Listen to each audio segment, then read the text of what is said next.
Representation here from county supervisors to local law enforcement to our awesome surgery team. So welcome to Mahaska Health, and it's great to have you here. So, Brenna, welcome. Yeah, well, thank you, and wow, thank you for undertaking this program. That's a big commitment, and I get a lot of questions about it, and one thing I just want to say is you are already doing a great job of patient care, and this kind of program isn't for people who aren't doing that. It's to make the best even better, and just appreciate what you did to be involved in this. And it's something that's really close to my heart because I look at this as a mom and as a prosecutor, and as a mom it really scares me when I hear about people that I know or friends of friends who have overdosed on opioids, and it hits the youngest among us. It's the leading cause of death for young people, isn't it? And that shouldn't happen, and we're not going to let that happen in Iowa. We're going to fight back against the opioid epidemic, and there are quite a few people who get addicted because of surgery, and because of surgery, and because of sometimes leaving the unused, unneeded medications at home where someone else can get access to those and start an addiction. And as a prosecutor, I know that I've seen people going through addiction, and it hurts not just them, but their kids, their families, their communities, their workplaces. Addiction is devastating, and we know that opioid addiction is something that touches all parts of the state. It's rural areas, it's like I'm from, it's suburban areas, urban areas, all ages, all levels of education, all different economic circumstances. Opioids and addiction affect absolutely everybody. So it's important that we do everything we can as a state. And as Attorney General, I'm really glad that our office is able to fund this project.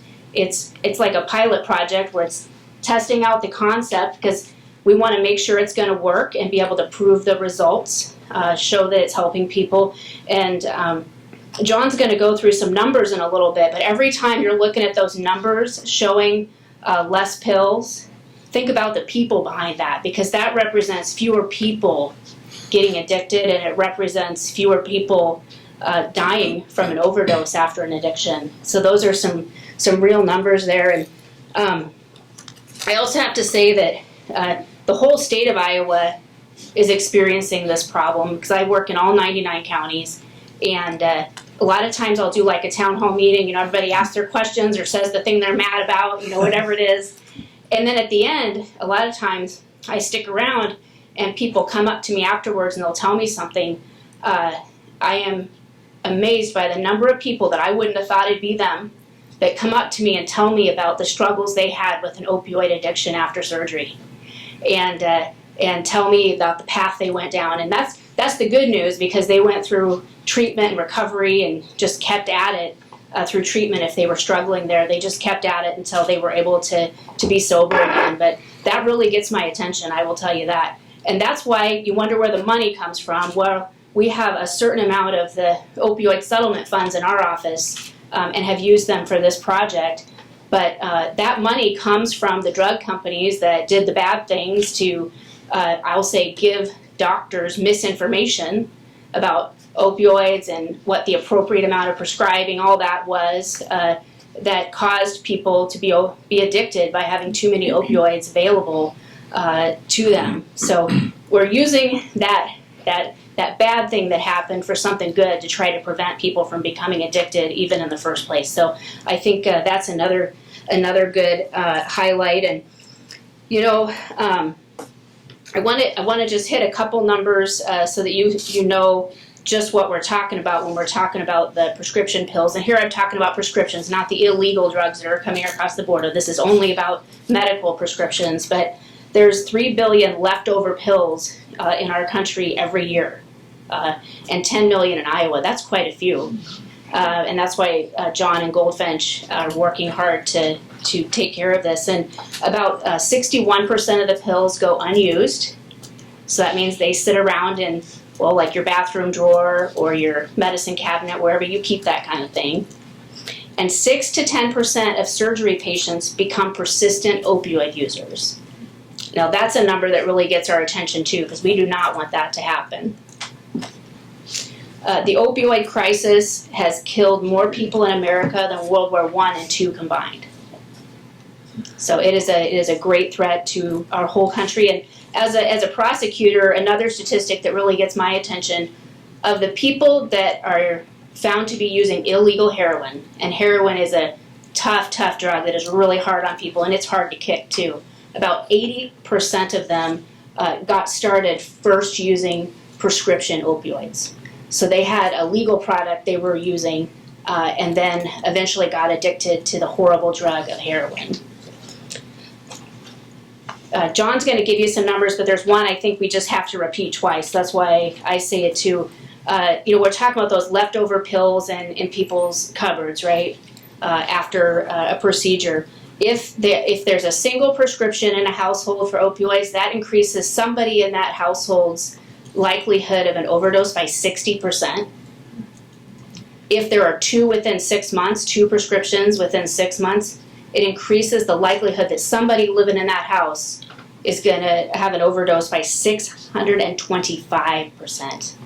Think about that for a minute. We know there's a real link there. We know that the crisis is real. And the good news is that we have 11 hospitals in Iowa so far, and more joining, that have participated in this program. And I'm really proud of the leadership that Mahaska Health has shown in terms of stepping up and being part of this project. It makes a difference because what we're doing here, we want, when you see how it works, we want to do this all throughout Iowa, but we also want Iowa to lead the way and show hospitals across the United States how they can do things differently and address some of the root causes of the opioid epidemic and keep people from getting addicted in the first place.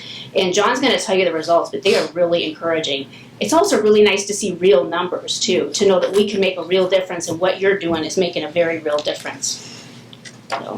So I just want to end with a big thank you to Goldfinch for doing this program in the first place. I really appreciate that. And for everybody at Mahaska Health who has been involved in this, and the whole community. You have strong community support here too, and that makes all the difference. I know, I assume, Sheriff, when you hear that we're getting fewer people addicted to dangerous drugs like heroin, that does our heart good, right? Because that's a part of our job that we wish we didn't have to do. It helps our whole community when we are able to get drugs off the street, but also when we're able to prevent people from getting addicted in the first place, where they're not even looking for where they can score that heroin or use some of that illegal, deadly fentanyl that is brought into the United States illegally. So just by working together, I know we can get this done. This is something that's close to my heart. We're going to keep on working on all of this with you. But just as you hear John's numbers, just think about the people that are behind those numbers, people in your community.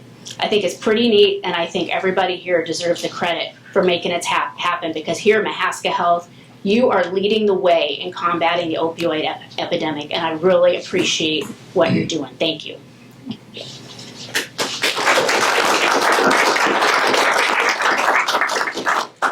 Thank you, A.G. Bird. Appreciate it, and we wouldn't be here without you, so thank you so much. I'm John Greenwood. I'm the COO and co-founder of Goldfinch Health, and I have a background in research and then helping physicians on minimally invasive approaches. And so, I have my personal pangs with this as well. I have a cousin who got one of these diverted pills and took it recreationally as a 16-year-old kid, and his life is irrevocably changed. He's now sober of 18 months, but the life he should have had, with the life that he is completely different. And he's a lucky one. I actually, today's kind of an interesting anniversary for me, because I had my, the first friend I knew that I personally had that died of an overdose. His name was Matthew Corning. He was in Chicago, and he got injured playing basketball, college basketball, and he needed a shoulder surgery. And that sent him down this negative spiral. And he actually died of a heroin overdose in law school, trying to be a very productive member of society from a great family. And that was 10 years ago yesterday. The next day, my daughter was born. And I'm just realizing, it sobers me up each time, no pun intended, how different our families have converged. What his dad's life was like on that day, or my life was like on that day. These are good people, and they're doing what they think is right. But ultimately, this is a trap. what we thought were the good stuff, what we thought was the way to treat pain with opioids, was frankly this massive fraud. It's the crime of the century. And so even providers, my co-founder is a PharmD. He was at the University of Iowa, and they put the slide up that said, Oxycontin is not addictive. They were taught and tested on that. So now fast forward, he's 43 and he's been practicing, or a provider's been practicing for 20 years under the threat of potentially being, the expectation was they treat pain as the fifth vital sign. Purdue Pharmaceuticals spent $200 million in marketing to convince doctors that opioids were the good stuff in 2001 alone. That was their annual marketing budget. So that's how we've gotten here. But the great news is that now that these settlements have been that these settlements have been paid out, there's an opportunity to right this wrong. And so we've launched the Billion Pill Pledge with the help of the Attorney General's office, as well as facilities like Mahaska who are doing wonderful work. We call it the Billion Pill Pledge because it brings to light that this still remains a problem. That there's over 3 billion leftover opioid pills after surgery each year. That's just what's left over. And as we were alluding to before, these diverted pills become a problem, and even the patients themselves can become problems. Or if somebody's on baseline opioids, this is often the thing that takes that next step. Dr. Brenna and I were just talking about it. If you talk to a patient who got addicted, they'll say, when I took that first dose, oh, that scratched the itch. Now, I'm lucky I've taken 2 Percocet in my life and I got itchy, but everyone reacts. I'm lucky I did not respond positively. But you combine a doctor telling you to take this, you're in some pain, and now it scratches an itch.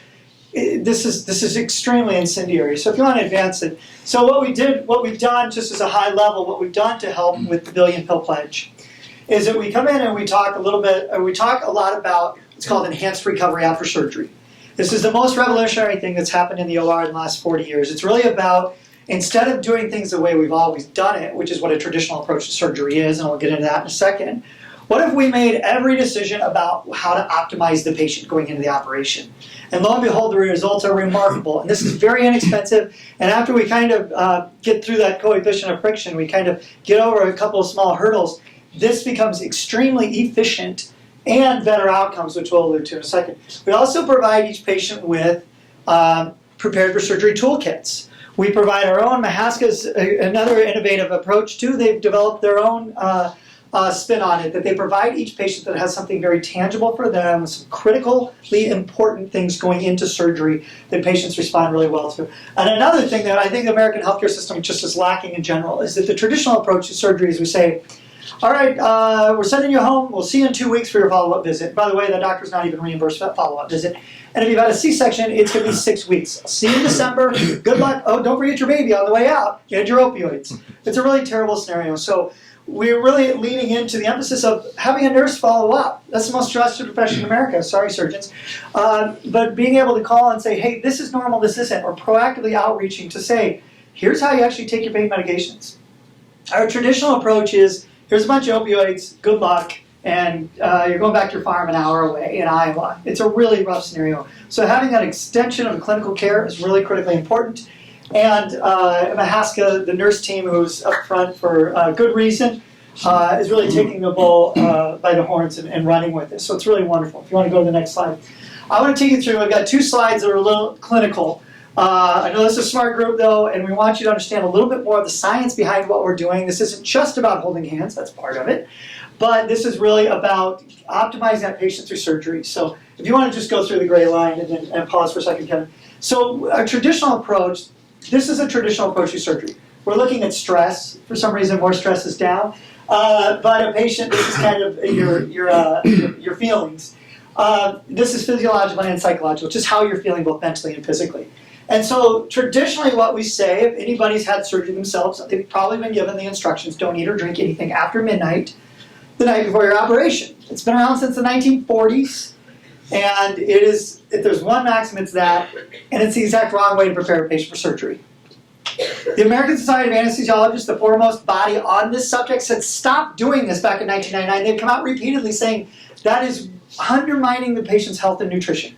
When someone is totally fasted, when they don't have anything in their stomach, whether your procedure's at 8 a.m. or 4 in the afternoon, like my aunt just got down in Kansas City, Not only have we lowered your pain tolerance, we've dehydrated you. You don't have any calories. You've never run a marathon without a calorie. Why are we expecting you to go through a hip replacement? And so also what's going on is beyond lowering your pain threshold, at a cellular level, we're inhibiting your body's ability to heal. It's called insulin resistance. You can't process sugars and therefore start to rebound the day you've never needed it more. And that's just the start of your day. You throw in a caffeine headache, which I'm sure I'd get. It's going to be a bad day before I'm going into surgery. And so also too, Mahaska does a wonderful job of minimally invasive approaches. But what we do when we treat pain is we wait till after the operation. We say, get ahead of the pain, stay ahead of the pain. I've got news for you. Even though you're just regaining consciousness, your body has been in a 5-alarm fire since the moment that scalpel hit your skin. That's when the pain started. That's when the trauma started. So again, everything is reactionary. And what are the most common opioids we write? It's a Percocet or a Vicodin. It's something that has Tylenol in it or acetaminophen in it, but at a pediatric strength dose. Everything is reactive. We're under-treating and we're overemphasizing opioids, just like the Sackler families wanted us to do. So the great thing is that the benefit is, if you want to go to the yellow line, please, Kevin, the benefits of enhanced recovery. There's 7,000 articles this merits. It's been around for about 20 years, starting in Europe, starting in colorectal procedures. It's been extremely well researched, but it's largely an academic pursuit.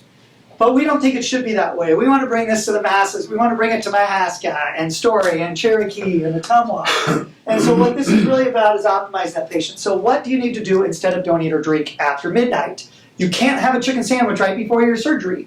That's protein that can get in your stomach. But what you should and can have is a clear carbohydrate beverage up to 2 hours prior to your operation. If you're diabetic, maybe you want to give a little bit more of a window.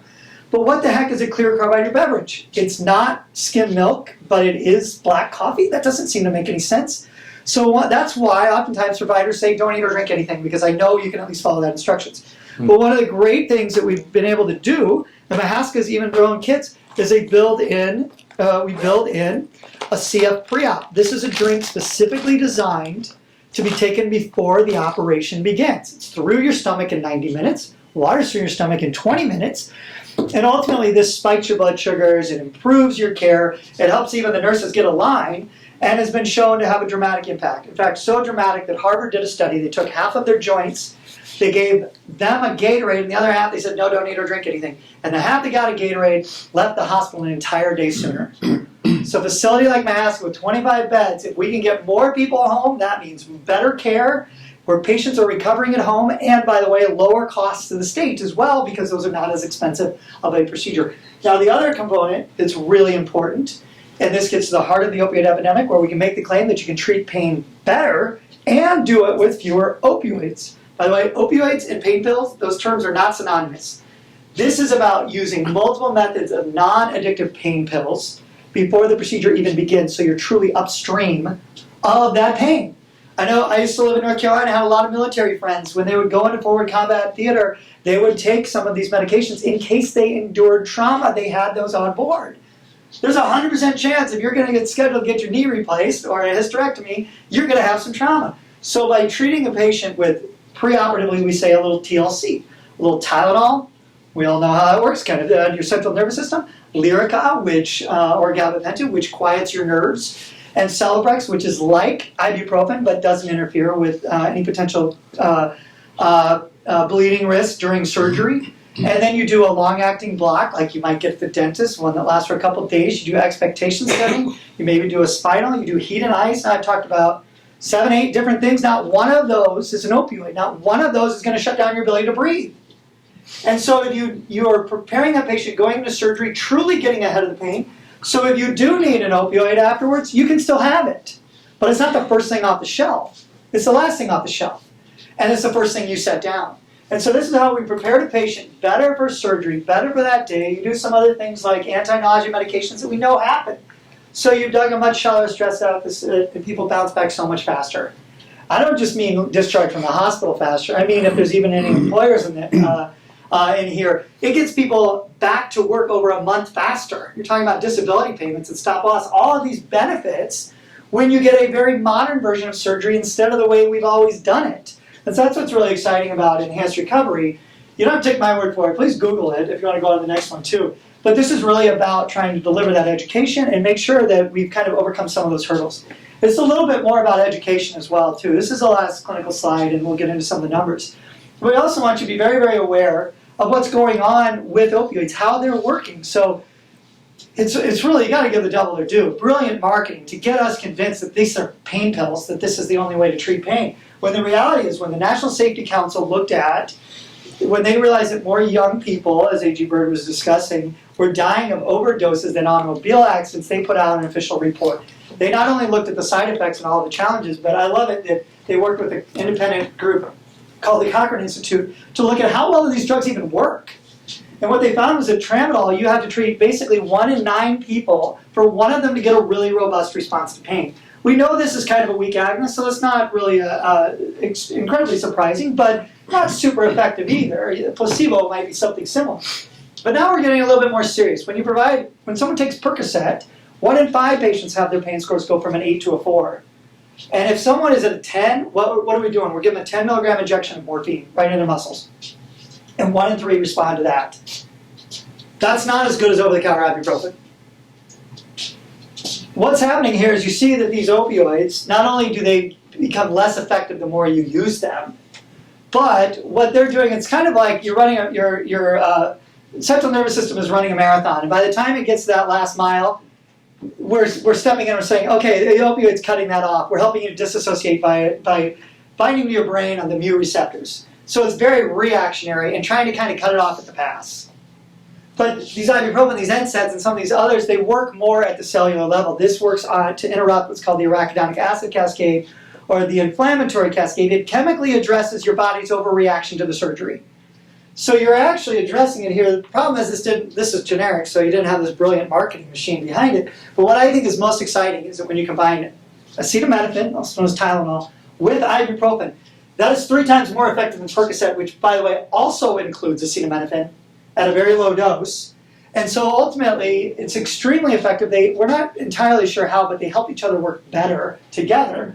So the majority of people saw the majority of their pain reduced with those 2 baseline drugs. Again, we are not anti-opioids, but we are saying, if you're looking at this, which one do you want? Now we factor in the side effect profile, and so that's why in the end, the National Safety Council, we're not saying the majority of situations where opioid painkillers are used today, they're just not appropriate. Hard stop.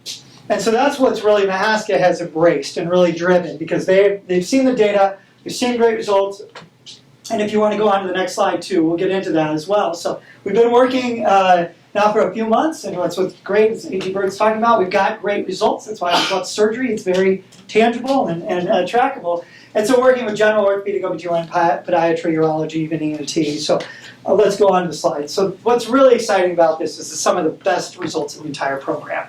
It's similar, but like a lot of things, Mahaska does things just a little bit better. So what they're saying is that the average prescription, average number of opioids is 13. Historically, we've seen about 60 doses on average being written. So you start to see that, and that's how you get into this fact that, well, 3 to 5 days into opioid use, you start to develop withdrawal or dependency symptoms. And so this is exceptional. It's really wonderful. And what's really great about this, too, the average patients are just using 1 or 2. And now this includes a wide range of procedures. You have providers here that just haven't written an opioid since the programs began. And guess what? Their patients are doing awesome. The traditional approach for an ER visit is about 8 to 15%. And we're seeing a quarter of that. So people are not showing up. What's the number one reason to show up back in the ER? Pain. They're coming back less. And so what you're seeing is what's called central sensitization. The more you're on opioids, the more you're on those pain meds, the more sensitive to future stimuli you become, the more likely you are to show up back in the ER. And so by kind of setting that aside with these alternatives, people are coming back less, again, driving down costs, freeing up beds. And also, this is the other thing, well, we're writing a lot less opioids. So the number one question we get from providers is, well, if I'm going to write less opioids, who's going to refill the prescriptions all the time? And we're seeing between 10 and 20, we've even heard physicians say half the time I have to refill a prescription. Refill rate is 1 in 50. That is historically good. Even, we just did our market scan data, 25% was an average. And by the way, if somebody refills an opioid prescription, their recovery costs twice as much. So again, this goes right to the healthcare costs, this goes to the efficiencies, and by the way, you know who doesn't want an opioid refill? A patient. You know who doesn't want to show up back in the ER at 2 in the morning? A patient. So their outcomes are so much better as well, and they're going out and spreading the word about what wonderful care they can get right here at Mahaska. So if you want to go to the next slide too. So ultimately what this translates to is that we're on track to avoid about 15,000 pills just in Mahaska County alone. And what impact? And I believe that's a conservative statement as well, because Mahaska was great to start with. And so ultimately what this translates to is, again, we're going to use that slide one more time, just to hitting a home, because this isn't just about the patient. This is what happens to the family members, or in my family's case, when my cousin would come over and do work in your lay tile in your bathroom, guess what happens? When a patient gets an opioid prescription brought into their home, the risk to that household goes up 60%. If I had an increased risk of getting in an automobile accident by 60% because I put one sock on one way, you think I wouldn't change that? And ultimately, if there are 2 come in the last 6 months, 6 months, this is a benign crime, 625% increase. If I was a provider, I have one question, it might be, has anybody else in your house taken opioids in the last 6 months? I could save a life. And it might not be that patient, it might be their spouse or their child. And I was was thinking of this analogy though, that these results might seem amazing or perhaps unbelievable in that how good they are, or maybe you're skeptical about how bad they were. But this was the crime of the century that we're trying to solve. And it's as though we've been walking around with bottle caps for glasses. And we took those down, and the world is so vivid, and the results are so much better. When you get a modern version of surgery, it's remarkable. My son, we're just scheduling his 6th operation at the University of Iowa for his skull. And after the last one, I called my dad. I'll try not to get choked up with this. But I called my dad, we were talking about it, we'd gotten all these kind of things for him, and he said, my 10-month-old, and he said, this is the closest thing I've ever seen to a miracle in my life. And I started to say, well, we got all these things, and it's really wonderful. And I paused, and I realized he's right. In 2023, our ability to turn people's brains off, to treat them really well, to give them a 2023 version of surgery and wake them up and send them on their way is miraculous. It's incredible. If you're going to get a 2023 version of surgery. Because with that power is the alternative. You can set people on a downward spiral, and we're really avoiding that. And locations like Mahaska, with the assistance of Attorney General Bird and the providers and the staff here, Mahaska is leading the way to make sure that everyone gets a 2023 version of surgery and get their life back and move on with their days. So thanks so much for the time. I'll have additional questions. We'll stick around for additional questions. But I wanted to bring up Dr. Brian to talk about what a provider's experience is like and what he's seeing with their patients.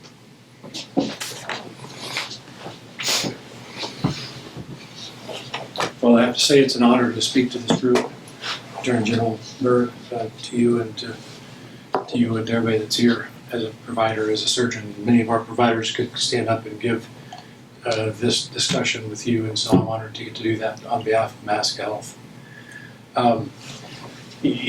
I think Goldfinch, the opioid crisis, your support of the things that we're trying to do to help our patients, we really appreciate that. We just received a Center of Excellence grants earlier this year for the state's support of the things that we're trying to do here, so we really appreciate that. And I think it makes all of us proud that somebody sees that we really care about our community and surrounding communities. So, it's not even just this surgery team, administration. We employ over 500 people here that are part of this community and surrounding communities. And if you walk around here and talk to people, you're going to find out that everybody that's here cares deeply about our community. And everybody feels like they're a vital part of what's going on here to bless the people of our community. And it's really a unique culture, and so we really appreciate that. When I was in 2nd grade, my grandfather died in this ER from a tractor accident, from a ruptured spleen. And there's an ER record that, just 2 paragraphs in that ER record. That bothers me, because they just said, well, Willis Breon has suffered a fatal abdominal injury, and we can't do anything. It was 1972, that wasn't very long ago. And he lay there for an hour and 45 minutes, and they just watched him pass away. Then the doctor wrote another paragraph at the bottom, that was it. And they came to school and told me and my buddy, we farmed together. He was there all the time, and so, I just hate to think of somebody coming here that trusts us for their care, and we don't do the best we can with the things we know that we can do today to bless our community. And it really bothered me to find out that I may have been contributing to that just by prescribing narcotics. And about 4 years ago, I was reading and I realized in some of the literature that sometimes that prescription that I provided after a surgery, some people, as we learned, would take that and that was their first access to a pill that would become a problem for them. And I never really had read that, nor did I understand that, because I was brought up thinking we weren't doing a good job unless we were giving people narcotics. And so about 4 years ago, I just quit writing prescriptions for narcotics, and I haven't written one since. And, and I started talking to my patients in the clinic before surgery. I'm not going to give you a narcotic. We're going to give you some medication before, during surgeries. We're going to do some other things that will help you with your pain during and around surgery. And then after surgery, you're going to do really well. I think you're going to do better than you would have on narcotics. And I would tell them there are people that come back to the ER because of cramps and pain doesn't help and it just makes them feel bad. And so I think you're going to really appreciate this. And I was surprised how well they did.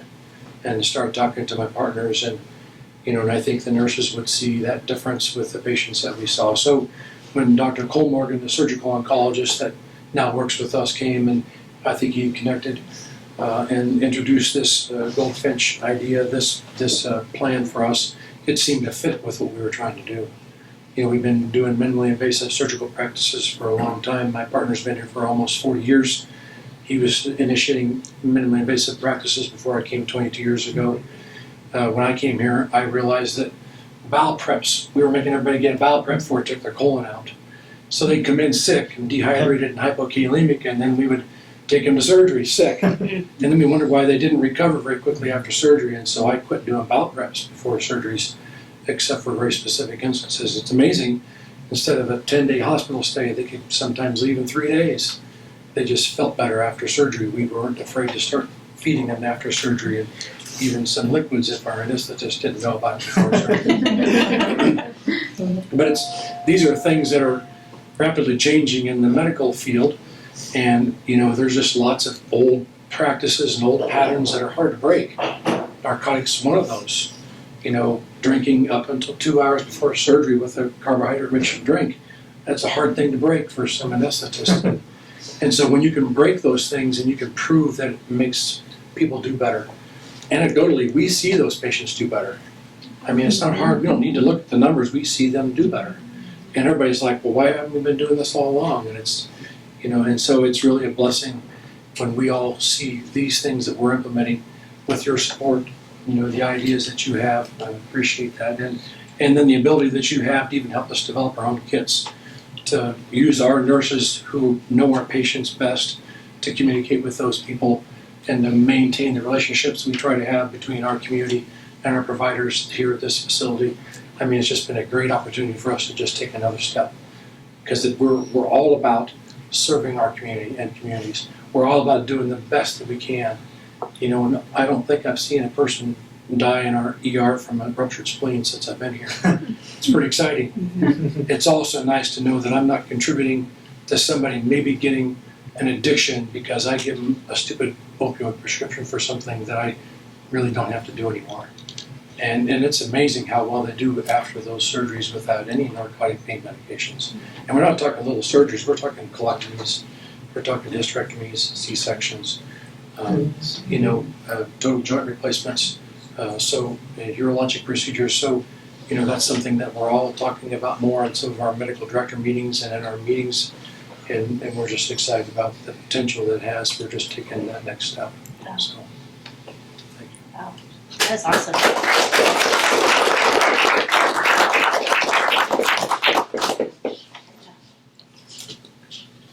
We may take a minute if there's any questions or reaction to you'd like to voice. We'd welcome that.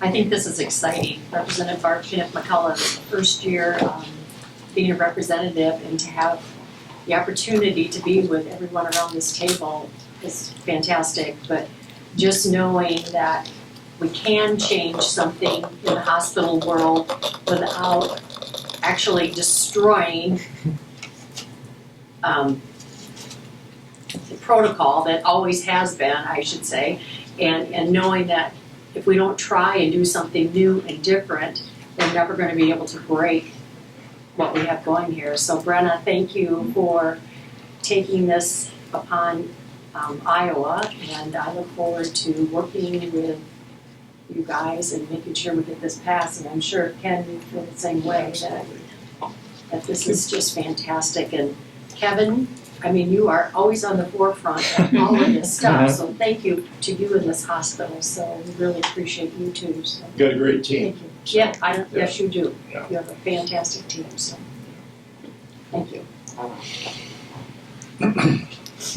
You know, one of the questions we get, have put you on the spot, Dr. Breon, too, is people might say, well, this is so great, why aren't providers already doing it? What's kind of your take? Why were you such a leader in halting your opioid prescriptions, but others are not following suit in the same way?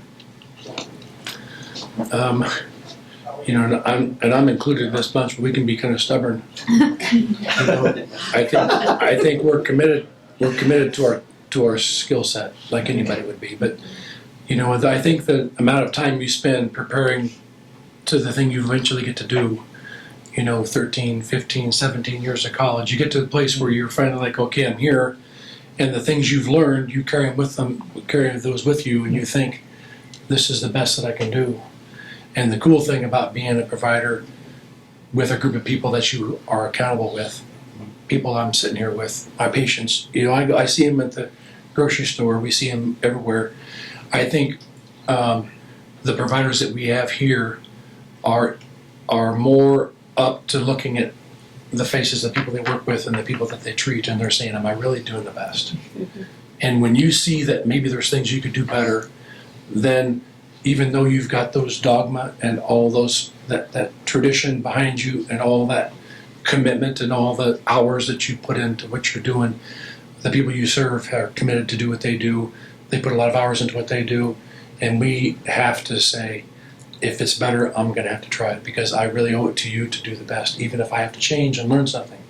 And man, I realized how little I knew 20 years ago. And so we're blessed to learn, and we learn together, and we just appreciate the opportunity we have to bless our patients because we all want to do better for our patients.